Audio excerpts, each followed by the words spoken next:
शीर्षक। शीतकालीन अंधकार में एक गर्म प्रकाश हवा खाली गलियों से होकर चीत्कार करती हुई गुजरी, टोबी के गालों को काटती हुई।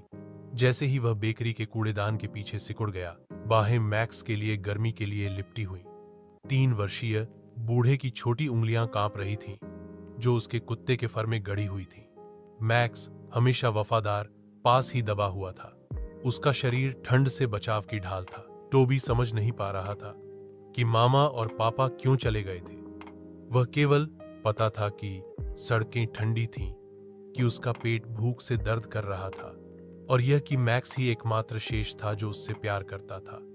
उसकी बड़ी भूरी आंखों में आंसू आ गए, जो उसकी पलकों पर जम गए। मैक्स धीरे से कराह उठा। एल अपने चेहरे पर थपकी दे रहा था, मानो कह रहा हो, मैं यहां हूं, मैं यहां हूं। बेकरियों के अंदर श्रीमती क्लारा ने अपने हाथों से आटा पोंछा और पीछे की खिड़की से बाहर झांका। पूरी शाम उसे कुछ परेशान कर रहा था, एक एहसास। जी वह हिला नहीं सकी। जब उसने छोटे कांपते हुए व्यक्ति और उसके चारों ओर लिपटे कुत्ते को देखा, तो उसकी सांस अटक गई। बिना किसी हिचकिचाहट के वह बाहर भागी।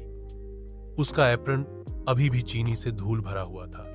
मां, जब टोबी ने उसे देखा तो उसने मैक्स को और कसकर पकड़ लिया। उसकी आंखें डर से चौड़ी हो गईं। लेकिन श्रीमती क्लारा ने तुरंत उसके पास हाथ नहीं बढ़ाया। इसके बजाय वह बर्फ में घुटनों के बल बैठ गई। उसकी आवाज लोरी की तरह कोमल थी। ओह जानू, वह फुसफुसाया, तुम्हें बहुत ठंड लग रही होगी। टोबी ने कुछ नहीं कहा, वह बस घूरता रहा। आंसू बह रहे थे। मैक्स ने एक धीमी सी करुण क्रंदन की आवाज निकाली। उसकी पूंछ हिचकिचाते हुए हिली। सुश्री क्लारा की आंखें भी आंसुओं से भर गईं। आओ, अंदर आओ, उसने कहा, अपना हाथ बढ़ाते हुए। आप दोनों। बेकरियों की गर्मी ने उन्हें गले की तरह घेर लिया। श्रीमती क्लारा ने टोबी को ओवन के पास बिठाया, उसे एक मोटे कंबल में लपेटा।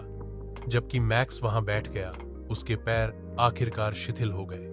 उसने गरम दूध और मक्खन लगे रोल की एक थाली लाई। टोबी का कई दिनों में पहला असली भोजन। उसने धीरे धीरे खाया, जैसे डर हो कि वह गायब हो सकता है, जबकि मैक्स खुशी खुशी टुकड़ों पर चबा रहा था।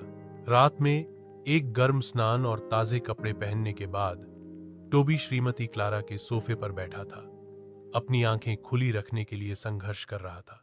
मैक्स अब साफ और सूखा उसके बगल में कर्ल हो गया था।